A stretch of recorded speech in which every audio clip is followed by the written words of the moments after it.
Our story begins at the 7th millennium BCE with two farmers greeting each other. Good day, I follow the sun god. Oh, really? I also follow the sun god. What a coincidence. There was no individualism at this point in time, so these farmers' identities are defined by the gods they followed. This lack of individualism is supported by polytheism, limiting personal relationships with gods. It stayed this way for thousands of years until the birth of Judaism in 2000 BCE, which was the first monotheistic religion that introduced a rudimentary sense of individualism. Joseph, have you sinned today? No, I am abided by the Torah. When I had the chance to steal bread for my mother, I remembered God's watchful eye and kept walking. Very good. And Yohanan, have you sinned today? I'm afraid that I lied to my father about the crop field yesterday so I could sell the leftovers at the marketplace and earn an extra wage. How can I atone? You must go to the temple tomorrow and sing, pray, and sacrifice. God will forgive wrong choices. The effects of ethical monotheism are shown. Both Joseph and Yohanan have moral freedom to choose to commit a sin or a good deed. Using reason to practice an individual's choice carried through the Hebrews to 500 BCE when the Hellenic Athenians invented democracy. I shall vote for Aristocles to be in the bull. He's an exemplary Athenian man. Master, is there any people in the bull from Persia? No! Of course there isn't any of you filthy people running our perfect city. Only Athenians are capable and intelligent and worthy enough. In fact, I believe the common values in all things scientific, artistic, and religious of Greeks is what makes us the only civilized nation. The unity created by the common heritage of all Greeks, which was independent from religion, unlike in previous societies, caused reason to be fostered in the educated classes and significant advancements in scientific and artistic communities. An example of this was the invention of democracy, Athenians exercising their rationality by having control over their destinies. Alexander the Great unified all Greek city-states and expanded the Greek borders as far south as Africa and as far east as India. The assimilative nature of the Greeks meant that their culture and philosophies about the importance of reason was imprinted onto their colonies, which spread their ideologies across Europe and led to a lessening in faith. A fundamental Greek ideology which strayed from purely faith-based societies that was most heavily spread was Stoicism and Logos. Stoics believed that the innately desired happiness humans feel could be achieved through minimizing negative emotions and practicing rationality to improve the mind. Logos, which was an important part of Stoicism, claimed that the universe and fate are all predetermined, a very religious belief, but individuals still had important roles to play in using their rationality and the freedom to make choices. Yesterday I was an Egyptian, and now I'm a Roman. It is incredible to observe all the changes within society that have occurred since the Romans obtained control. Now our reformed society is a combination of both Egyptian and Roman qualities. Truly, I'm considering visiting Rome now, as the Pax Romana has made it safe to travel with the legions on the road. Another aspect of Roman society was jus gentium, the law of nations, which human beings created and enforced. Previously, the behavior and lives of human beings were restricted by the gods, diverging farther away from a faith-based society. The fall of the Roman Empire in 476 CE caused a significant decline in the spread of ideas and progress towards reason, as the disappearance of the Pax Romana made it dangerous to travel in isolated cities and villages.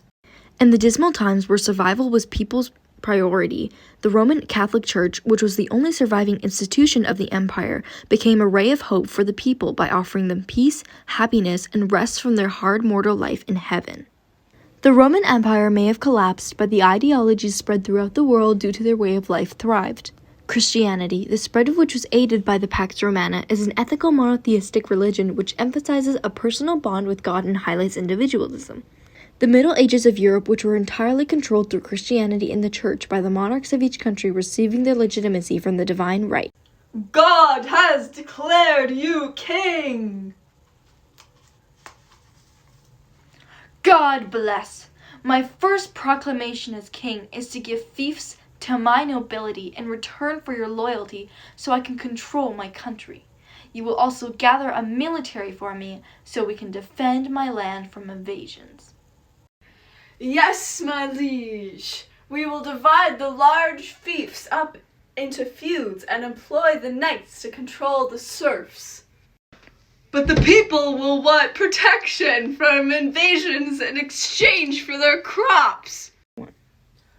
Fine. We shall build impenetrable castles on each of our lands that they can come into in case of siege.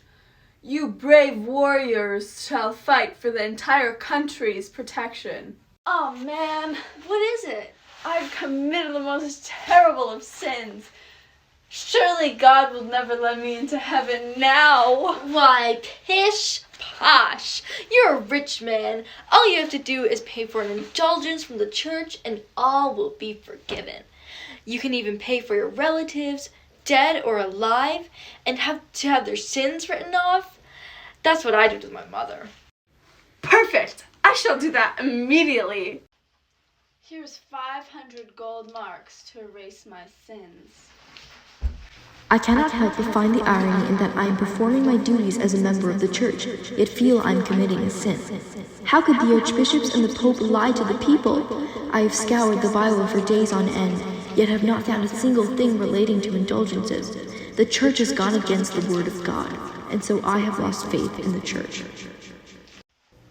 Instigated by the corrupt use of indulgences, Protestantism was created and declared the church, which had told people how to live and worship like a faithful subject, unnecessary to be a good Christian. My heart has been heavy with guilt. My father has needed my help on a farm, and I can't attend church regularly anymore to receive the holy voice of God within me. How can I be a better Christian? No need to worry. You don't need the church to be a good Christian or to have a relationship with God. You can read the Bible and take God's teachings from it yourself to have a personal relationship with God. What? But I cannot read, much less read Latin. That is why I need a priest to teach me God's lessons and unveil the godly language to me. Don't worry, the Protestants are going to have the Bible translated into every language, and you will be able to read it and have your personal connection with God. By translating the Bible into multiple languages and making it more accessible, Protestants made faith itself more rational by raising literacy and education rates. The faith-based society of Europe saw some rational progress during the Reformation, but the most significant advancement towards a reason-based society was made during the Scientific Revolution from 1473 to 1690 AD, when the primary societal focus in Europe was shifted from faith to secular reason for the first time ever. While some scientists completely rejected religion by living on the principles of empiricism, to trust nothing that isn't observable, most were deists, believing that God merely created the universe with perfect rules and had no other interference. Deists believed the purpose of humans was to determine the perfect rules of the natural world that God created his universe within.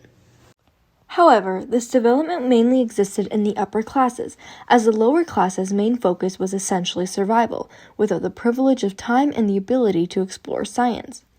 Just as scientists in the scientific revolution had discovered methods to uncover the laws of nature, philosophers in the Enlightenment believed they could do the same to find out the truths about humans. They rejected absolutism by believing a social contract between the government and people was to serve each other was a necessity to hold the government accountable, to exchange servitude for the protection of rights instead of an absolute monarchy ruling over powerless people. However, many philosophers had differing perspectives about the specific responsibilities of the government and the people. I am Thomas Hobbes, and I believe that people should give up all their freedom and be completely obedient to the government to get their right to life. Absolutely not. That system is as close as you can get to an absolute monarchy without being an absolute monarchy. A more effective system would be a constitutional monarchy. People give up less freedom and obedience and get more rights from the government, life, liberty, and property. Government should consist of the collective and be dictated by the general will. which is in the best interest of the community and more important than any individual desire. A government with the power to give rights is surely bound to be tyrannical. You must have separate branches of government so power isn't concentrated. The legislative branch will make laws, the executives will carry out the laws, and the judicial branch will interpret them. The most important right, other than the right to life, is the freedom of speech. What? No! The second most important right is the right to knowledge, which everyone should have access to. That's why I created this encyclopedia, which is a collection of everything a person should know about.